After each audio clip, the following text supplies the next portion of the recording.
അമേരിക്കയും ഇസ്രായേലും ഇറാനും തമ്മിലുള്ള യുദ്ധം മറ്റൊരു ഘട്ടത്തിലേക്ക് കടന്നുകൊണ്ടിരിക്കുകയാണ്.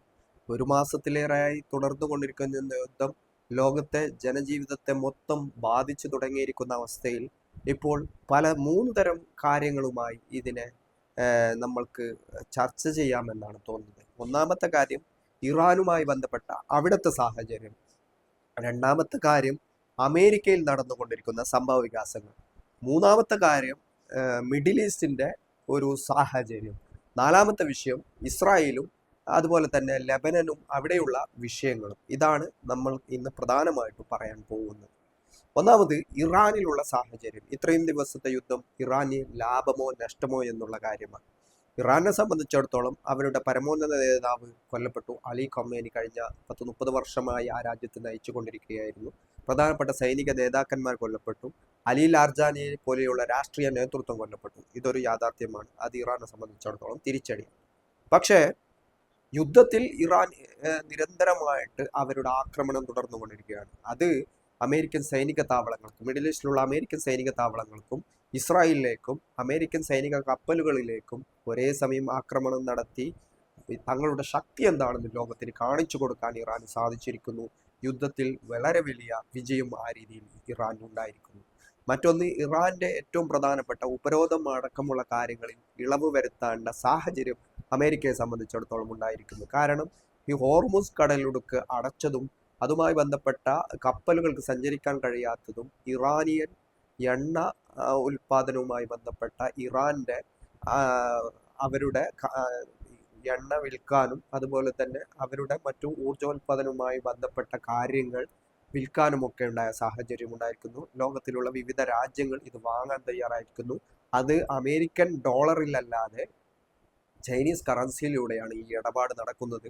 ചൈന റഷ്യയും അവരുടെ എണ്ണ വിറ്റുകൊണ്ട് ഇതിൽ വളരെ വലിയ നേട്ടം. ഈ മൂന്ന് രാജ്യങ്ങളെ സംബന്ധിച്ചിടത്തോളം ഇത് വളരെ വലിയ വിജയമായിട്ട് വേണം കരുതാൻ. ഇനി അമേരിക്കയിലെ സാഹചര്യങ്ങളെ പറ്റി. അമേരിക്കയിൽ എന്താണ് സാഹചര്യം? അമേരിക്കയിൽ കഴിഞ്ഞ ദിവസവും ഈ ദിവസമൊക്കെ വലിയ പ്രതിഷേധങ്ങൾ നടന്നുകൊണ്ടിരിക്കുകയാണ്. എങ്ങനെയാണ് പ്രതിഷേധം നടക്കുന്നത്? ഇറാനിൽ ഡൊണാൾഡ് ട്രംപ് എന്താണ് ഉദ്ദേശിച്ചത്? അവിടെ അലി ഖമേനിയെ വകവരുത്തിക്കൊണ്ട് അലി ഖമേനിയെ തട്ടിക്കളഞ്ഞുകൊണ്ട് പുതിയൊരു ഭരണകൂടം സൃഷ്ടിക്കാം, നിലവിലുള്ള ഭരണകൂടത്തെ അട്ടിമറിക്കാം, ജനങ്ങളൊക്കെ തന്റെ കൂടെ നിൽക്കുമെന്നാണ് കരുതിയത്. പക്ഷേ ഇപ്പോൾ അമേരിക്കയിൽ സംഭവിച്ചുകൊണ്ടിരിക്കുന്നത്, അമേരിക്കയിൽ വളരെ വലിയ 10,000-കണക്കിന് ആളുകൾ യുദ്ധവിരുദ്ധ റാലികൾ നടത്തിക്കൊണ്ടിരിക്കുന്നു. ഡൊണാൾഡ് ട്രംപിന്റെ ഏകാധിപത്യ നടപടികൾക്കെതിരെ പ്രതിഷേധങ്ങൾ നടന്നുകൊണ്ടിരിക്കുന്നു. അമേരിക്കയിലെ എല്ലാ പ്രവിശ്യകളിലും എല്ലാ മേഖലകളിലും ഈ പ്രതിഷേധങ്ങൾ നടന്നുകൊണ്ടിരിക്കുകയാണ്. അമേരിക്ക അടുത്ത കാലത്ത് കണ്ട ഏറ്റവും വലിയ പ്രതിഷേധങ്ങളാണ് അമേരിക്കയിൽ നടത്തിക്കൊണ്ടിരിക്കുന്നത്. ഇത് വളരെ വലിയ തലവേദനയാണ് ട്രംപിന് യഥാർത്ഥത്തിൽ അമേരിക്കയിൽ തന്നെ സൃഷ്ടിച്ചുകൊണ്ടിരിക്കുന്നത്. തെരഞ്ഞെടുപ്പ് അടുത്ത സാഹചര്യത്തിൽ അമേരിക്കയിൽ ഡൊണാൾഡ് ട്രംപ് നടത്തിക്കൊണ്ടിരിക്കുന്ന ഏകാധിപത്യ പ്രവണതക്കെതിരെ ഇത്തരമൊരു നയം സ്വീകരിക്കുന്നു. അവിടെ വലിയ പ്രതിഷേധങ്ങൾ ഉണ്ടാവുന്നുണ്ട്.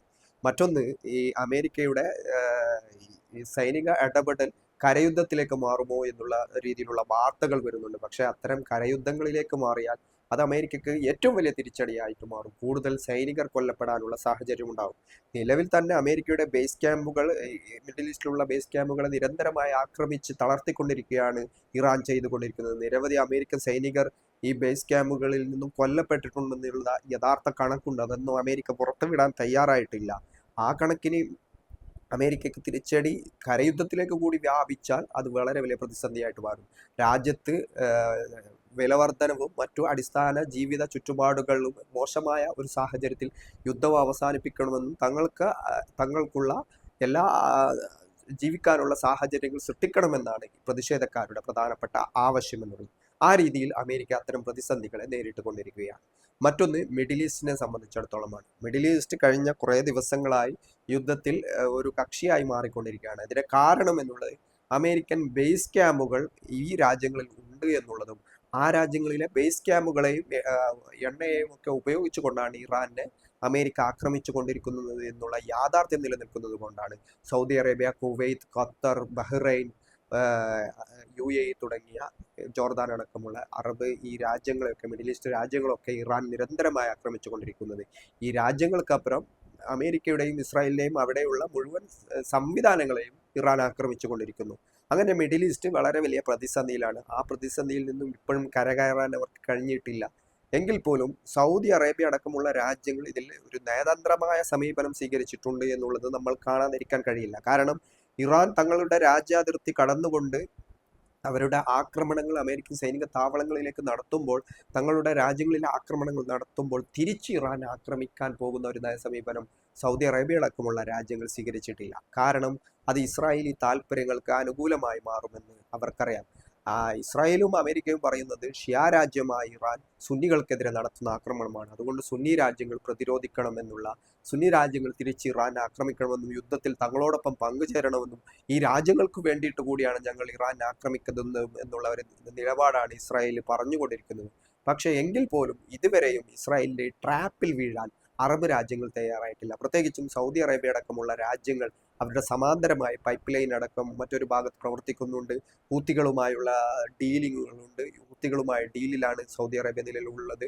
അങ്ങനെ ഇറാനെ തിരിച്ചാക്രമിച്ച് സമ്പൂർണ്ണമായിട്ടും ഒരു യുദ്ധത്തിലേക്ക് പ്രവേശിച്ചാൽ അത് തങ്ങളുടെ സാമ്പത്തിക സ്ഥിതിയെയും മറ്റു കാര്യങ്ങളെയും ബാധിക്കും. അതുകൊണ്ട് തന്നെ തങ്ങളുടെ മണ്ണിൽ അമേരിക്കൻ സൈനിക താവളങ്ങൾ ലക്ഷ്യം വെച്ചുകൊണ്ട് നടത്തുന്ന ആക്രമണങ്ങളിൽ ഇടപെടേണ്ടതില്ല എന്നുള്ള ഒരു നയം അവർ സ്വീകരിച്ചു കൊണ്ടിരിക്കുന്നു. അമേരിക്ക അവരുടെ ബേസുകളെ ഉപയോഗിക്കുന്നുണ്ട്, ഈ രാജ്യത്തെയുള്ള ബേസുകളൊക്കെ ഉപയോഗിക്കുന്നുണ്ട്. അതിവർ തടയുന്നില്ല, അതിവർക്ക് തടയാനും സാധിക്കില്ല. പക്ഷേ ഈ യുദ്ധത്തിൽ പങ്കാളികളാവാതിരിക്കാനുള്ള ശ്രദ്ധ ഈ അറബ് രാജ്യങ്ങൾ നടത്തുന്നുണ്ട്. ഇസ്രായേലിനെ സംബന്ധിച്ചിടത്തോളം അവിടുത്തെ ജനജീവിതം ദുസ്സഹമായി തന്നെ തുടരുകയാണ്. നിരന്തരമായ ഇറാൻ ആക്രമണം നടത്തുന്നു, ഇറാനിയൻ മിസൈലുകൾ ടാർഗറ്റുകൾ അച്ചീവ് ചെയ്യുന്നു, ഡ്രോണുകൾ കൊണ്ടുള്ള ആക്രമണങ്ങൾ ഉണ്ടാകുന്നു. മറ്റൊരു ഭാഗത്ത് ലെബനനിലെ ഹിസ്ബുള്ളയുമായി തുടങ്ങിയ കരയുദ്ധമാണ്. നിരവധി മെർക്കോവ ടാങ്കുകളെയും സൈനികരെയുമാണ് ഇസ്രായേലിന് ഇതിൽ നഷ്ടപ്പെട്ടുകൊണ്ടിരിക്കുന്നത്. ഹിസ്ബുള്ള സമ്പൂർണ്ണമായിട്ടും ഇല്ലാതായി കഴിഞ്ഞു എന്നാണ് കഴിഞ്ഞ ഹമാസുമായിട്ടുള്ള സംഘർഷത്തിൽ തുഫാനുൽ അഖ്സയ്ക്ക് ശേഷം ഇസ്രായേൽ അവകാശപ്പെട്ടത്. പക്ഷേ അവിടെയും കാര്യങ്ങൾ വ്യത്യസ്തമാണ്. ഹിസ്ബുള്ള വലിയ പോരാട്ടമാണ് ഇസ്രായേലിനെതിരെ നടത്തിക്കൊണ്ടിരിക്കുന്നത്. ഇസ്രായേൽ തെക്കൻ ലെബനനിലേക്കുള്ള അധിനിവേശം അവർ തടഞ്ഞു നിർത്തുന്നുണ്ട്, അവരുടെ മെർക്കോവ ടാങ്കുകളെ തകർക്കുന്നുണ്ട്, മിസൈൽ ആക്രമണങ്ങളും നടത്തുന്നുണ്ട്. അഥവാ ഈ ഹിസ്ബുള്ളയും സുശക്തമായി തുടരുന്നു എന്നാണ് പറയുന്നത്. ഇസ്രായേൽ അവിടെ ലെബനനിൽ തുടർച്ചയായ വ്യോമാക്രമണങ്ങൾ നടത്തി സിവിലിയൻസിനെ കൊല്ലുക, അവരുടെ പാർപ്പിട സമുച്ചയങ്ങൾ തകർക്കുക, ഇത് തന്നെയാണ് ഇറാനിലും ചെയ്തുകൊണ്ടിരിക്കുന്നത്. അവിടുത്തെ സർവകലാശാല, എണ്ണ കേന്ദ്രങ്ങൾ അല്ലെങ്കിൽ മറ്റുള്ള ഇതുമായി ബന്ധപ്പെട്ട കാര്യങ്ങൾ ഇതൊക്കെ അവർ നടത്തിക്കൊണ്ടിരിക്കുന്നുണ്ട് എന്നുള്ളത് ഒരു യാഥാർത്ഥ്യമാണ്. പക്ഷെ ആത്യന്തികമായിട്ട് ഇസ്രായേലും യുദ്ധവിരുദ്ധ റാലികൾ തുടങ്ങിയിരിക്കുന്നു. നേരത്തെ ഉണ്ടായിരുന്നത് പോലെ തന്നെ അവിടുത്തെ ജനജീവിതം കൂടുതലായി ബങ്കറുകളിലേക്ക് മാറുന്നത് കൊണ്ട് അവർക്ക് ഒരു സുരക്ഷമായ ജീവിതം നയിക്കാൻ കഴിയാത്ത സാഹചര്യം ഉണ്ടാകുന്നു. ആഭ്യന്തര പ്രതിസന്ധി രൂക്ഷമായി തുടരുന്നു. ഇറാന്റെ ചില സമയത്തെ ആക്രമണങ്ങൾ കൊണ്ട് അവിടെ അടിയന്തരാവസ്ഥ പ്രഖ്യാപിക്കേണ്ട അവസ്ഥയുണ്ടാകുന്നു. ഇതാണ് ഇസ്രായേലിലെ സാഹചര്യം എന്നുള്ളത്. അങ്ങനെ യുദ്ധത്തിന്റെ പലവിധ ഇടരുകൾ നമ്മൾ പരിശോധിക്കുമ്പോൾ ഇറാനെ സംബന്ധിച്ചിടത്തോളം അവർക്ക് കൃത്യമായിട്ടുള്ള മേൽക്കൊയ്മ യുദ്ധത്തിൽ ഉണ്ടാക്കാൻ കഴിഞ്ഞിട്ടുണ്ട്. യുദ്ധം തുടങ്ങിയത് അമേരിക്കയും ഇസ്രായേലും ആണെങ്കിൽ പോലും ഇത് നിർത്തുന്നത് ഞങ്ങളായിരിക്കും എന്നുള്ള നിലപാടാണ് ഇറാൻ സ്വീകരിച്ചിരിക്കുന്നത്. നിർത്തണമെങ്കിൽ ഇറാൻ പറയുന്ന 4 ഡിമാൻഡുകൾ എന്നുള്ളത്, ഇനി ഒരു ആക്രമണം ഉണ്ടാവില്ല, യുദ്ധമുണ്ടാവില്ല എന്ന് ഉറപ്പു തരണം. മറ്റൊന്ന്, തങ്ങളുടെ ഉപരോധങ്ങൾ പിൻവലിക്കണം. ആണവോർജവുമായി ബന്ധപ്പെട്ട തങ്ങൾക്കുള്ള ഉപരോധങ്ങൾ അവസാനിപ്പിക്കണം. ആണവോർജവുമായി ശേഖരിക്കാനുള്ള ഒരു സാഹചര്യങ്ങൾ ഉണ്ടാവണം. മറ്റൊന്ന്, യുദ്ധത്തിൽ തങ്ങൾക്കുണ്ടായ നഷ്ടങ്ങൾക്ക് അനുസൃതമായ നഷ്ടപരിഹാരം നൽകണം. ഇതാണ് ഏറ്റവും പ്രധാനപ്പെട്ട കാര്യം. അതായത് ഹോർമുസ് കടലിടുക്ക് നിയന്ത്രിച്ചുകൊണ്ട് ഇറാൻ തന്ത്രപരമായ ഒരു കാര്യം ചെയ്തിരിക്കുന്നു. ഇറാനിൽ അമേരിക്കയും ഇസ്രായേലും ഇതുവരെ നടത്തിയ ആക്രമണങ്ങളിൽ അവർക്കുണ്ടായ നഷ്ടങ്ങൾ മുഴുവനും സാമ്പത്തികമായി തിരിച്ചു നൽകണം എന്നുള്ള ഒരു ആവശ്യമാണ്. ഇത് നടക്കാത്തിടത്തോളം കാലം യുദ്ധം അവസാനിക്കുന്നില്ല എന്നാണ് അവർ പറയുന്നത്. അമേരിക്കയെ സംബന്ധിച്ചിടത്തോളം അമേരിക്കയും ഇസ്രായേലും മിഡിൽ ഈസ്റ്റ് രാജ്യങ്ങളുമായി ബന്ധപ്പെട്ടുകൊണ്ട് ഈ നഷ്ടപരിഹാരം കൊടുക്കാനുള്ള ശ്രമങ്ങൾ നടത്തുന്നുണ്ട്. അങ്ങനെ നടത്തി യുദ്ധം അവസാനിപ്പിക്കാനുള്ള കാര്യങ്ങളൊക്കെ ചെയ്യാൻ നോക്കുന്നുണ്ട്. പക്ഷെ അത് അത്ര എളുപ്പത്തിൽ സാധ്യമാകുന്ന കാര്യമല്ല.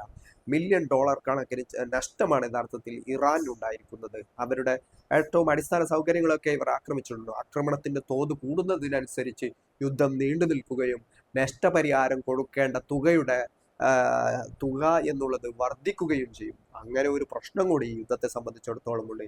ഇത് മിഡിൽ ഈസ്റ്റ് രാജ്യങ്ങളെയാണ് ഏറ്റവും കുഴപ്പിക്കുന്നത്. അവർക്കും മറ്റുള്ള സുസ്ഥിരമായ ഒരു സാഹചര്യം ഒരുങ്ങേണ്ട ഒരു അവസ്ഥയുള്ള രാജ്യങ്ങളുമൊക്കെ ഇതിൽ ആശങ്കാകുലരാണ്. ഏതായാലും ഇറാൻ നിർത്തണമെങ്കിൽ അവർക്കുണ്ടായ നഷ്ടങ്ങൾ കൊടുക്കേണ്ടി വരും. അങ്ങനെ കൊടുത്താൽ മാത്രമേ ഇത് അവസാനിക്കൂ എന്ന് ഇവർക്ക് ഇപ്പോൾ മനസ്സിലായിട്ടുള്ള കാര്യമാണ്.